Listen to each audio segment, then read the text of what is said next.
Hello friends, welcome back to z square classes. रखे आपको सबसे आगे। दोस्तों, जैसा कि आप लोगों को पता है कि एसएससी एमटीएस के फॉर्म ऑनलाइन होना स्टार्ट हो गए हैं और आपके पास ये गोल्डन अपॉर्चुनिटी है कि आप अपने लिए एसएससी एमटीएस में से एक सीट पक्की ज़रूर करें। दोस्तों, शायद मैंने आप लोगों को कभी बताया नहीं, लेकिन मैं भी एसएससी एमटीएस का एग्ज़ाम क्वालिफाई कर चुका हूँ। तो इसलिए मुझे पता है कि इस एग्ज़ाम की क्या क्या रिक्वायरमेंट्स हैं और क्या क्या हमें करना पड़ेगा जिससे कि हम इस एग्ज़ाम को क्वालिफाई कर सकें। दोस्तों, एसएससी एमटीएस 2019 में मेरा फाइनली सिलेक्शन हो चुका था और मुझे डॉक्यूमेंट वेरिफिकेशन के लिए 5 जनवरी को जाना था, और जिसका कि एडमिट कार्ड आप लोगों को स्क्रीन पर दिख रहा होगा। मेरा जो डीवी है वो Shri Ganesh college of IT एवं मैनेजमेंट, गंगा कॉम्प्लेक्स, निकट विनीता अस्पताल, ये था। और 5 जनवरी 2021 को मुझे वहाँ पे डॉक्यूमेंट वेरिफिकेशन के लिए जाना था सुबह 9 बजे। और मैं ये एडमिट कार्ड इसलिए दिखा रहा हूँ जिससे कि आप लोगों को भरोसा हो जाए कि हाँ, मैंने एसएससी एमटीएस में सिलेक्शन लिया है और आप लोग मुझ पर भरोसा कर सकें। तो दोस्तों, चलिए देर न करते हुए शुरू करते हैं आज का वीडियो और जानते हैं एसएससी एमटीएस में कितनी वैकेंसीज हैं, क्या एज लिमिट है, क्या एसेंशियल क्वालिफिकेशन है। तो चलिए आगे बढ़ते हैं। तो देखिए, यहाँ पे इम्पोर्टेंट डेट्स दे रखी हुई हैं। Date for submission of online application. Online application जो है 5 फरवरी से 21 मार्च तक भरे जाएंगे और आप लोग लास्ट डेट तक का वेट बिल्कुल मत करिएगा। सबसे पहले आप लोगों को जब टाइम मिले तब आप लोग इत्मीनान से इस फॉर्म को भरिए, ठीक है। जो लास्ट डेट है इसकी रिसिप्ट ऑफ ऑनलाइन एप्लीकेशन की वो 21 मार्च है, ठीक है। ऑनलाइन फ़ीस पेमेंट आप 23 मार्च को कर सकते हैं, ऑफलाइन चालान के थ्रू 25 मार्च को, ठीक है। उसके बाद आगे बढ़ते हैं। देखो, इसका जो टेस्ट है, scheduled of computer based examination tier 1 का जो एग्ज़ाम है वो 1 जुलाई से 20 जुलाई तक के लिए होना प्रस्तावित है। और ख़ास बात इसकी ये भी है कि टायर 2 एग्जामिनेशन की अभी से डेट दे रखी है, 21 नवंबर को आप लोगों का टायर 2 होना है, ठीक है। चलिए, ये तो हमने थोड़ी सी इसकी बात कर ली। अब थोड़ा आगे बढ़ते हैं। वैकेंसीज़ कितनी है, तो वैकेंसीज़ के बारे में अभी कोई क्लियर मेंशन नहीं किया है। वैकेंसी आप लोगों को आगे देखने को मिलेंगी और जो भी होगा वो आप लोगों को ssc.nic.in ये जो वेबसाइट है उस पर देखने को मिलेगा, ठीक है। अब आगे बढ़ते हैं। अब हम रिजर्वेशन, इसमें रिजर्वेशन के बारे में दिया है, SC ST OBC के बारे में। नीचे आगे आ जाते हैं अब हम, और ये देख लेते हैं सबसे इम्पोर्टेंट चीज़ के एज फैक्टर क्या है। तो 21 को आप लोगों की एज कंसीडर करी जाएगी और 2 कैटेगरी बनाई हुई हैं एज में भी, एक 18 से 25 साल के बीच में और एक 18 से 27 के बीच में, ठीक है। तो इन 2 कैटेगरी के हिसाब से ही आप लोगों की कट ऑफ जो है वो जनरेट होगी, ठीक है। और SC ST अगर आप हैं SC ST में या OBC में तो उस हिसाब से आप लोगों को एज में रिलैक्सेशन भी मिलेगा। SC ST में 5 साल का, OBC में 3 साल का, और बाकी और भी ये दे रखा है। और आप जब भी फॉर्म ऑनलाइन करें तो उससे पहले नोटिफिकेशन ज़रूर पढ़ें, किसी भी यूट्यूब चैनल वाले की बातों में ना आए। और अपना जो फॉर्म है वो तभी भरें जब आप लोग 100% सेटिस्फाई हो जाएं, और नोटिफिकेशन ज़रूर पढ़ें आप लोग, ठीक है। वैसे तो मैं बता रहा हूँ लेकिन फिर भी आप लोगों को पढ़ना है। अब नीचे आ जाते हैं थोड़ा सा और process of certification and format of certificate, इसको बहुत ध्यान से समझना है आप लोगों को। इसमें ये बताया हुआ है कि जो भी सर्टिफिकेट हैं वो इसी नोटिफिकेशन में नीचे दिए हुए हैं लास्ट में। तो आप लोगों को जो OBC सर्टिफिकेट है या EWS का या PWD का या SC ST का जो भी सर्टिफिकेट आप लोग बनवाओगे वो उसी फॉर्मेट में बनवाओगे, अदरवाइज SSC आप लोगों को बाहर कर सकती है, ठीक है। और एक चीज़ और ध्यान रखनी है आप लोगों को, ये जो भी सर्टिफिकेट हैं वो आप लोगों को जो क्लोजिंग डेट है ना इसकी 21 मार्च को ही तो फॉर्म ऑनलाइन बंद होंगे इसके, तो उस डेट से पहले पहले आप लोगों के ये सारे सर्टिफिकेट जनरेट हो जाने चाहिए। ऐसा नहीं है कि आप लोग तभी जब डॉक्यूमेंट वेरीफाई हो तब इनको बनवाओ। आप लोगों को अभी से ये बनवा के रख लेने हैं और 21 मार्च तक आप लोगों को 21 मार्च से पहले पहले बनवा के रख लेने हैं, ठीक है ना, जिससे आप लोगों को कोई प्रॉब्लम ना हो। अब आगे बढ़ते हैं। अब हम ये तो ऐसा ही है, थोड़ा नीचे आते हैं। इसेंशियल एजुकेशनल क्वालिफ़िकेशन, तो एजुकेशनल क्वालिफ़िकेशन ये 10th पास चाहिए होता है और कोई स्पेशल क्वालिफ़िकेशन चाहिए नहीं इसमें। और बहुत सारी मिनिस्ट्रीज़ हैं जिनमें कि आप लोगों को काम करने का मौका मिल सकता है, ठीक है। हाउ टू अप्लाई, तो जो एसएससी की ऑफिशियल वेबसाइट है ssc.nic.in, आप वहाँ पे जा कर के आप अपना फॉर्म ऑनलाइन कर सकते हैं, ठीक है। और मैं तो ये कहता हूँ आप लोग घर पे आराम से इजीली अपना फॉर्म भरिए, क्योंकि साइबर कैफ़े वाला कभी कभी गलती कर देता है। तो आप अपना फॉर्म अपने आप फिल आउट करो, ठीक है। आगे बढ़ते हैं अब हम। सेंटर ऑफ एग्जामिनेशन ये दे रखा है, कहाँ कहाँ पे आप लोग सेंटर भर सकते हैं।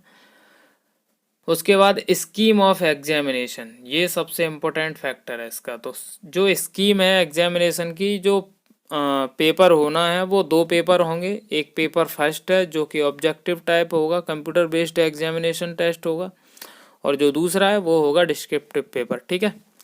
और मुझे सब कुछ पता है तो मैं आप लोगों को धीरे धीरे बताता हूँ। तो फर्स्ट जो कंप्यूटर बेस्ड एग्जामिनेशन होगा, पेपर फर्स्ट, वो आप लोगों का जनरल इंग्लिश का होगा, जो कि 25 क्वेश्चन आएंगे, 25 मार्क्स के आएंगे, ठीक है ना। और जनरल इंटेलिजेंस एंड रीजनिंग का है, वो भी 25-25 रहेगा, 25 ही क्वेश्चन होंगे, 25 मार्क्स के होंगे। ऐसे न्यूमेरिकल एप्टीट्यूड और ऐसी जनरल अवेयरनेस, ठीक है। मतलब सेम पैटर्न आपका वही है एसएससी सीजीएल का जो प्री होता है या सीएचएसएल का प्री होता है, ठीक है। अब मेंस में जो होता है, मेंस होता है आप लोगों का ये डिस्क्रिप्टिव, और इसमें आप लोगों का 50 नंबर का ये पेपर होता है। और जो 8वीं अनुसूची जो बनाई गई है संविधान की, उसमें 22 भाषाओं का उल्लेख है। उन 22 भाषाओं में से आप लोग किसी भी भाषा में अपना इस डिस्क्रिप्टिव पेपर को दे सकते हैं, ठीक है ना। और इंग्लिश में तो दे ही सकते हैं, और इंग्लिश के अलावा जो भी 8वीं अनुसूची में हमारी 22 भाषाओं का उल्लेख है, उन सभी भाषाओं में आप लोग इस टेस्ट को दे सकते हैं, ठीक है। और जो ये पेपर फर्स्ट है, उसकी जो कट ऑफ है, अगर आप लोग वो क्लियर कर लोगे तभी आप लोग ये मेंस का पेपर दे पाओगे, अदरवाइज ये पेपर आप लोग नहीं दे पाओगे, ठीक है। और जो ये मेंस का पेपर है डिस्क्रिप्टिव, वो आप लोगों का होने वाला है क्वालिफाइंग नेचर का, ठीक है। यानी आप लोग क्वालिफाइंग, अगर जो भी क्वालिफाइंग कट ऑफ है, अगर आप लोग वो क्लियर कर लेते हैं तो आप लोग मेंस यानी डिस्क्रिप्टिव आप लोगों का क्लियर हो जाएगा। लेकिन इसमें भी एक कंडीशन और दी है उन्होंने, कि अगर जैसे प्री में 2 लोग हैं जिनके अगर सेम स्कोर हुआ, तो फिर ये जो मेंस का जो आप लोगों का पेपर हुआ है जो डिस्क्रिप्टिव वाला, उसके नंबर देखे जाएंगे किसके ज़्यादा हैं, तो उसको वरीयता दी जाएगी, ठीक है। तो आप लोगों को यहाँ से एक चीज़ समझनी है कि अगर आप लोगों को एसएससी एमटीएस में सिलेक्शन लेना है, तो आप लोगों को करना क्या है, करना ये है कि आप लोगों को जो प्री का एग्ज़ाम है उसमें ज़्यादा से ज़्यादा स्कोर आप लोगों को अचीव करना है, क्योंकि उसी के हिसाब से आप लोगों का सिलेक्शन होगा फाइनली, ठीक है। और अब आगे बढ़ते हैं अब हम।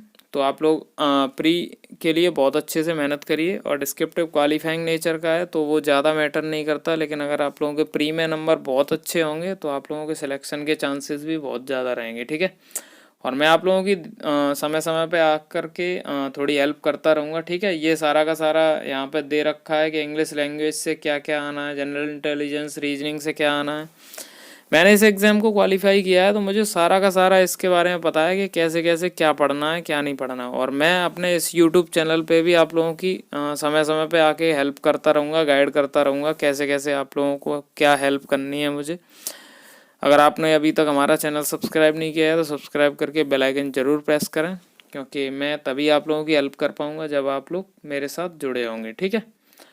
और कुछ ज़्यादा इसमें एक्स्ट्रा मुझे लग नहीं रहा, ठीक है। मैंने सारा का सारा आप लोगों को बता दिया है। अगर आप लोगों को फिर भी कोई डाउट है तो कमेंट सेक्शन में लिखें, मैं आप लोगों की हेल्प करने की पूरी कोशिश करूँगा।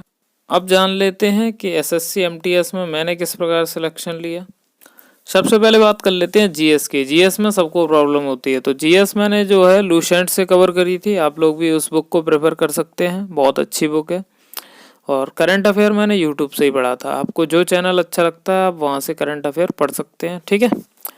तो ये मैंने जीएस के लिए अपनी स्ट्रेटजी फॉलो करी थी। उसके बाद मैथ के लिए आ जाते हैं। तो मैथ के लिए मैंने किरण पब्लिकेशन की जो बुक है अब तो 10,000 प्लस क्वेश्चन आते हैं उसमें, तो आप लोग उस बुक को प्रेफर कर सकते हैं, मैंने तो उसी बुक से पढ़ा था।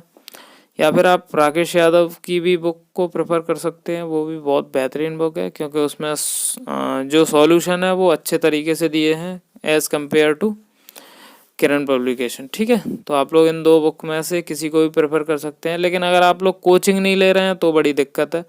और आजकल तो वैसे यूट्यूब पे सब कुछ फ्री में अवेलेबल है, आप लोग किसी भी चैनल पे जा कर के अपने जो भी चैप्टर हैं वो सारे के सारे क्लियर कर सकते हैं। ठीक है, तो मैंने तो अपनी बताऊं मैं तो मैंने किरण से और राकेश यादव की बुक इन दोनों से करी थी और उन्हीं से मेरा काम हो गया था। ठीक है, और आगे चलते हैं अब हम इंग्लिश की तरफ। तो इंग्लिश के लिए मैंने एमबी पब्लिकेशन की जो बुक आती है, जो सेट आते हैं 133 सेट आते थे, तो वही मेरे पास रखी थी, तो उसी से मैंने पूरी की पूरी बुकैब तैयार करी थी। उसमें टेस्ट पेपर दिए हुए हैं और हर एक टेस्ट पेपर के बाद में उसी टेस्ट पेपर से रिलेटेड जो भी डिफ़िकल्ट वर्ड हैं उन सब की वोकेबलरी दी हुई है। तो मैंने वो सारी वोकेबलरी याद करी थी, जिससे मुझे कोई प्रॉब्लम नहीं आई और मुझे 100% सारे के सारे एंटोनिम्स, सिनोनिम्स, वन वर्ड सारे के सारे उसी में से मिले। तो आप लोग भी इंग्लिश के लिए उसे प्रेफर कर सकते हैं। ठीक है, और मैंने वही करी थी। और जो इंग्लिश की रूल्स वगैरह, ग्रामर के जो पोर्शन होता है, ग्रामर का पोर्शन है, वो मैंने मुखर्जी नगर में एक टीचर हैं अंकुल सर, उनसे पढ़ा था। तो आप लोग भी उनको प्रेफर कर सकते हैं। और आजकल तो उनका ऑनलाइन भी कोर्स स्टार्ट है, तो आप लोग ऑनलाइन भी उनसे कोचिंग ले सकते हैं, बहुत बेहतरीन टीचर हैं। और अगर आप लोग चाहेंगे कि मैं कुछ आप लोगों की हेल्प करूं, तो मेरे पास नोट्स रखे हुए हैं, तो मैं आप लोगों को वो फ्री में प्रोवाइड करा सकता हूं और मैं आप लोगों को समझा भी सकता हूं उसको। मुझे बेहतरीन तरीके से वो सारा का सारा आता है इंग्लिश में। ठीक है, तो आप लोग अगर चाहेंगे तो मैं वो भी कंटिन्यू करूँगा। ठीक है, तो ये हो गई इंग्लिश की बात। और रीजनिंग में कोई ऐसी पहाड़ पलटने नहीं है, आप लोगों को बहुत नॉर्मल सी रीजनिंग आती है, तो वो आप लोग कहीं से भी कर सकते हैं। ठीक है, और आप लोग अगर प्रीवियस ईयर के पेपर ही लगाते रहेंगे तो भी आप लोग रीजनिंग को ईजिली कवर कर सकते हैं। ठीक है, तो और मैं अगर अपनी बताऊं तो मैंने तो कभी रीजनिंग ऐसे पढ़ी नहीं, मुझे बस ये देखता था मैं कि जैसे मैंने पेपर लगाया तो मैं ये देखता था कि मुझे कौन से क्वेश्चन में प्रॉब्लम हो रही है, तो वही टॉपिक मैं यूट्यूब पे पढ़ता था और अपना क्लियर कर लेता था। ठीक है, तो ये तो मेरी स्ट्रेटजी है और मैंने अपनी ये स्ट्रेटजी फॉलो करते हुए 4-5 एग्ज़ाम क्वालिफाई किए हैं। मैं आरआरबी ग्रुप डी में भी सिलेक्टेड हूँ और मैंने वहाँ पे जॉब भी करी थी। और उसके बाद मैं इलाहाबाद हाई कोर्ट में जो ग्रुप सी की जॉब है उस पर अभी भी कार्यरत हूँ। और अभी मेरा बीच में एसएससी एमटीएस में भी सिलेक्शन हुआ था और डॉक्यूमेंट वेरिफिकेशन के लिए कॉल आया था, लेकिन मैं वहाँ गया नहीं। तो आप लोग चाहें तो मेरी स्ट्रेटजी फॉलो कर सकते हैं, अदरवाइज आप अपनी स्ट्रेटजी बनाइए, आपको जैसे सूटेबल लगता है वैसे पढ़िए। और एसएससी एमटीएस में से आप लोगों को एक सीट अपने नाम जरूर करनी है, उसके लिए आप लोगों को जो मेहनत करनी है करिए। आप लोगों को अगर मुझसे कोई हेल्प की ज़रूरत है तो वो मुझे बताइए, मैं आप लोगों की पूरी हेल्प करने की पूरी कोशिश करूँगा। तो दोस्तों मिलते हैं अगले वीडियो में, तब तक के लिए bye bye, take care, love you all.